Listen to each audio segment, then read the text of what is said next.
Вы смотрите «Актуальное интервью», в студии Надежда Саханская. Здравствуйте. С этого года начала действовать новая федеральная стратегия повышения финансовой грамотности и формирования финансовой культуры до 30 года. Как повысить финансовую грамотность населения, чтобы значительно сократить преступления, связанные с электронным мошенничеством, поговорим об этом сегодня с гостьей студии Ларисой Павловой, заместителем министра финансов Республики Саха. Лариса Афанасьевна, здравствуйте. Здравствуйте. Ну, давайте тогда говорить о стратегии. Что же нового предусмотрено в рамках финансового просвещения граждан? С этого года на территории Российской Федерации начала действовать новая стратегия по повышению финансовой грамотности и формированию финансовой культуры. Главное отличие вот этой действующей стратегии от предыдущей заключается в том, что акцент делается не только на повышение финансовой грамотности, так как предыдущая стратегия действовала 5 лет, и мы все время акцент делали на финансовой грамотности, на обучение людей, а теперь у нас акцент смещается на формирование финансовой культуры. Что такое формирование финансовой культуры? В первую очередь это, конечно, формирование устойчивых навыков населения в области личных финансов. И, конечно же, это формирование финансово грамотного, ответственного поведения наших граждан по отношению к своим финансам и сбережениям. Особенно это актуально становится сейчас, когда нас окружает вокруг цифровое пространство. Деньги наши перешли в цифровой формат. И действительно нам необходимо сейчас именно в этот период сформировать грамотную финансовую культуру. Министерство финансов активно занимается финансовым просвещением уже с 2013 года. Но я могу ответственно заявить, что целенаправленная системная работа Министерства финансов по сфере финансового просвещения у нас началась начиная с 2020 года, когда на территории Республики Саха-Якутия была принята программа по повышению финансовой грамотности Республики Саха-Якутия. И очень такой заметной отправной точкой, я считаю, в 2021 году в рамках действующего соглашения с Министерством финансов Российской Федерации у нас на базе государственного бюджетного учреждения финансово-экономический колледж имени Фадеева у нас был создан региональный центр компетенций. Зачем мы создали этот центр компетенций? Ну вот сама работа с населением по финансовому просвещению, она, конечно, очень разноплановая, и очень много структур участвует в этой работе. Ну, на федеральном уровне вы, наверное, все знаете, что эту работу возглавляет Банк России, Министерство финансов Российской Федерации. Аналогичная же ситуация складывается в регионах. Но в то же время очень много структур, которые работают с отдельными категориями населения. Они работают тоже по финансовому просвещению. И вот региональный центр компетенций в первую очередь призван, чтобы систематизировать и сконсолидировать эту работу. Вот, предположим, Министерство образования у нас занимается финансовым просвещением школьников, учащихся. Пенсионный фонд работает с пенсионерами. Министерство труда у нас работает с малоимущими категориями населения и так далее. А вот региональный центр компетенций у нас сконсолидировал эту работу. И в то же время была принята, как я уже сказала выше, программа повышения финансовой грамотности. И вот в настоящее время, вот последние 3 года, работа по финансовому просвещению у нас действительно приобрела по-настоящему системный характер. И она строится по 3 основным направлениям. Если взять вот мероприятия по финансовой грамотности, они бывают и федеральные, и наши региональные мероприятия. Вот мы реализуем огромный комплекс мероприятий благодаря вот региональному центру компетенций. Потом второй блок – это встраивание в образовательный процесс и кадровая подготовка персоналов и педагогов по финансовой грамотности. Даже такое уже? Да, да, такое, да. И на базе бюджетного учреждения Якутский финансово-экономический колледж у нас создан межрегиональный методический центр, который занимается подготовкой педагогов по финансовому просвещению. И я могу с гордостью сказать, что за 3 года работы методический центр подготовил более 1300 преподавателей. Для всей республики? Для всей республики.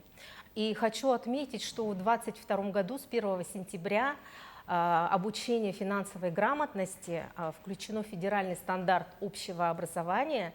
И сейчас элементы финансовой грамотности, уроки финансовой грамотности, они повсеместно преподаются во всех школах нашей республики. И считаю, что это очень большая заслуга вообще работы в целом в сфере финансового просвещения.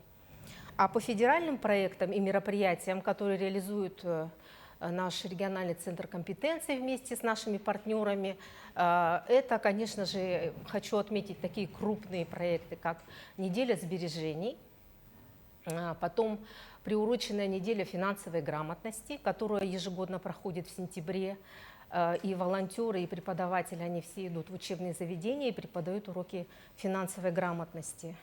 И также написание единое по всей России, по всей территории Российской Федерации, эссе «День рубля». Также там всероссийские акции, очень много мероприятий с нашими пенсионерами. Вот мы все в едином порыве вместе со всей страной реализуем вот эти крупные федеральные мероприятия. В то же время у нас очень большой спектр и региональных мероприятий. И тоже с гордостью также могу отметить, что 2 мероприятия республиканских – это наш семейный фестиваль «Семья. Инвестиции в будущее», а также такое мероприятие, как «Финансовый экспресс», они вошли в каталог Министерства финансов Российской Федерации как лучшая региональная практика. И также хочу отметить, что по международной методике ОСР измеряется индекс финансовой грамотности. И хочу сказать, что по итогам 2023 года у нас индекс финансовой грамотности поднялся над среднероссийским. Если среднероссийский индекс 12,7, то по республике Саха-Якутия 13,2. И, конечно же, это все благодаря системной работе, которую мы сейчас проводим в настоящее время на территории республики. А основные задачи, которые ложатся на новую стратегию по формированию финансовой культуры, мне бы хотелось конечно, отметить третье, что мы должны масштабировать работу нашу в муниципальных образованиях, в том числе мы должны привлекать к этому различные такие методы, например, привлечение библиотечной сети в муниципальных образованиях. В том числе, я считаю, конечно же, второе большое направление – это борьба с финансовым мошенничеством. И также новые формы, наверное, финансовой грамотности, которые сейчас у нас набирают оборот, это школьное и молодежное инициативное бюджетирование. Лариса Афанасьевна, я думаю, что библиотекари прислушаются к вашему чаянию, потому что действительно они охватывают такое большое количество людей, где тоже можно было бы проводить мероприятия. Но вот финансовая грамотность, о ней мы говорим последние несколько лет, и мы бы, наверное, о ней не говорили, если бы не мошенники. Как сейчас себя ведут те, кто находится где-то удаленно? Какие сейчас схемы мошенничества наиболее распространены? Если говорить о финансовом мошенничестве, то вся сейчас работа по финансовой грамотности у нас направлена на борьбу с дистанционным финансовым мошенничеством. К очень большому сожалению, я хочу сказать, что даже эту тему не то, что надо озвучивать, надо уже бить в набат, потому что статистические данные МВД, которые мы получили за 2023 год, очень удручающие. И рост преступлений в этой сфере вырос на 30% по сравнению с 2022 годом. И, к большому моему сожалению, около 3000 преступлений в этой сфере были осуществлены в течение 2023 года. И по статистике у граждан республики в 2023 году мошенниками было украдено 946 миллионов рублей. Вот вы вдумайтесь только в эту цифру, 946 миллионов. Мы немножко не добрали до 1 миллиарда. Это очень страшные цифры с учетом того, что население в республике малочисленное, нас всего чуть более 1 миллиона жителей. И вот такие страшные гигантские цифры. Если посмотреть в масштабах Российской Федерации, то в России в целом украли мошенники 14 миллиардов. И 1 миллиард приходится на нашу малочисленную республику, 1 миллиард рублей. И вот в прошлом году мы делали анализ, и статистические данные сопоставляли лицо личности, которая наиболее подвержена финансовому мошенничеству. Портрет жертвы. Портрет жертвы, да, потенциальный.